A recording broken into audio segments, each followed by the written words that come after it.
Jour 20 du défi Mets de la vie. Aujourd'hui, est-ce que vous avez pris le temps de respirer? Là, je ne parle pas de respirer pour vous garder en vie, là, ça c'est sûr que vous l'avez fait. Mais est-ce que vous avez pris le temps de respirer de façon consciente? Est-ce que vous avez pris le temps d'observer votre souffle? Respiration calme, mental calme. Respiration agitée, mental agité. Donc, quand vous vous sentez stressé, tendu, agité, dans un tourbillon incessant d'activité, que vous avez l'impression que vous n'y arriverez pas, qu'il y en a trop sur votre assiette, respirez.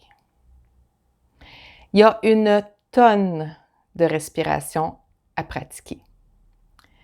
Des respirations pour se calmer, des respirations pour s'énergiser, des respirations pour digérer, des respirations pour activer le feu intérieur, des respirations pour se refroidir. Si vous êtes une femme ménopausée qui a des chaleurs, la respiration de Shitali aide à refroidir le corps.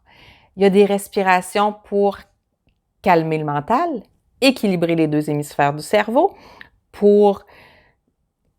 Si vous avez un besoin, il y a sûrement une respiration qui peut vous aider. Mais je vous recommanderais tout simplement de trouver une façon de respirer consciemment plusieurs fois par jour. Ça pourrait être par la cohérence cardiaque qui vous invite à inspirer 5 secondes, expirer 5 secondes. Si vous cherchez le calme, mettez l'attention sur l'expiration. De toute façon, trop souvent, les gens vont respirer très rapidement et oublier d'expirer profondément.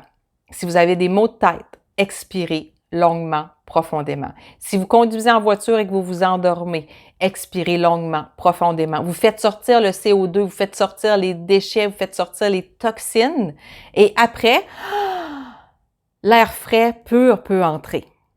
Si vous essayez, quand on est en voiture, souvent les gens qui sont fatigués ils vont ouvrir la fenêtre, puis là, ils vont respirer, puis ils vont respirer. C'est comme si vous versiez de l'eau sur un vase de boîte. Commencez par expirer, faites sortir les toxines, faites sortir le CO2 et après, vous allez pouvoir faire entrer de l'air frais, de l'air pur qui va vous réénergiser. La nuit, si vous respirez mal, votre sommeil est moins profond. Donc, des huiles qui pourraient vous aider, évidemment, chez doTERRA, on a un mélange qui est conçu pour ça. Moi, j'ai sauvé des couples, je pense, avec ce mélange-là, parce que les maris ronflaient trop et que les femmes ont fait « je recommence à dormir, je peux dormir avec mon mari ». Donc, Easy Air, le mélange Easy Air qui favorise une bonne respiration, qui aide à ouvrir les voies respiratoires, hyper efficace aussi dans le sport. Et la respiration, dans la course, la marche, l'entraînement, la respiration est hyper importante. En yoga, je vous le dirai pas là, que c'est important, c'est vraiment important. Mais Easy Air peut vous aider si vous faites du sport aussi. Donc, prenez connaissance, observez votre respiration et vous allez voir des transformations s'opérer dans vos performances si c'est dans le sport, dans la qualité de votre sommeil si c'est pour avoir des meilleures nuits, dans la gestion de vos émotions dans votre journée, dans l'activation de votre énergie ou dans la modération de votre énergie aussi si vous êtes trop speedé. OK? Donc, la respiration a un grand pouvoir de transformation sur votre mental, sur vos réactions, sur vos émotions.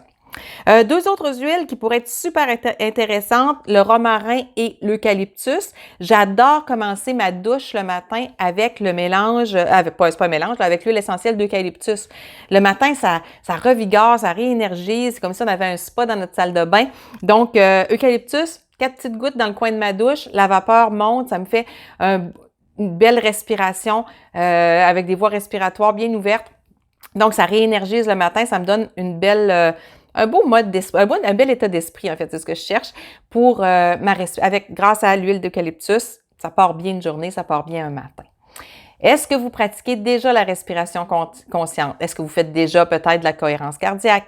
Est-ce que vous pratiquez la respiration yogique? Donc, gonfler le ventre, gonfler la cage thoracique, gonfler la poitrine et expirer. Donc, je vous disais, pour vous calmer, mettez l'accent sur l'expiration. Si vous inspirez 3 secondes, pensez à expirer 5 ou 6 secondes. Donc, une expiration plus longue. Vous aimeriez en savoir plus sur la respiration? N'hésitez pas à m'écrire. Hein? Je suis professeure de yoga. La respiration fait partie de mon quotidien, fait partie de mes séances de yoga, fait partie de mes séances de méditation, fait partie de mon matin, fait partie de mon soir. La respiration, c'est hyper important. Donc, si vous voulez en savoir plus, n'hésitez pas à m'écrire. Je pourrais vous enseigner des techniques de respiration lors d'un accompagnement privé. privé ou il y a dans tous mes programmes d'accompagnement, j'ai des techniques de respiration pour mes clientes, donc mes programmes en ligne que vous pouvez faire en mode autonome, il y a toujours des techniques de respiration qui sont enseignées également. Donc là-dessus, je vous dis à demain. Demain, on met de la vie avec quoi? Aujourd'hui, c'était avec la respiration. Demain, avec quoi on met de la vie? Qu'est-ce qui nous reste? Hein? On est jour 20. Il reste 10 jours à peu près. Qu'est-ce qu'on ajoute pour ajouter de la vie dans notre quotidien? Peut-être, avez-vous des idées? Qu'est-ce qui nous manque? Bye, à demain.